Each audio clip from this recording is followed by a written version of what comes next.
So this is the weekly price chart of MOGO or MOGO INC, where the stock started moving higher with a very strong momentum.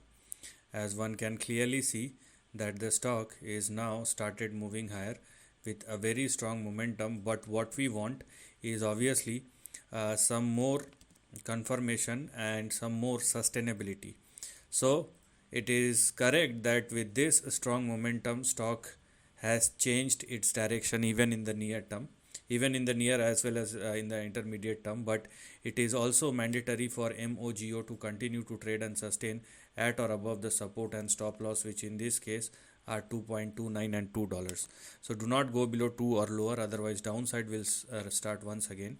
And if the stock continue to trade and sustain above 2.29, then we're gonna have our very immediate target at 3. After 3, we have our next big target, which is 4.46. So right now you have to stay within this range only, because this is the only part which is active right now. If you want to go beyond 4.46 or more, then that requires further breakout. So if you want to go beyond 4.46 or more, you have to wait for the breakout to happen. If in case it happens, then the stock can even stretch up to 9.74, 9.75, but it will take time. Now technically, if you are looking at the big trend, then this entire range is active.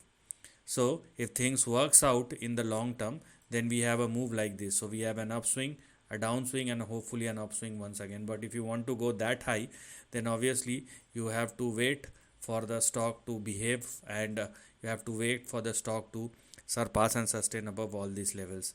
But since we are focusing on the current trend, that's why what you're gonna look at is this highlighted section. After 4.46, we have an extension.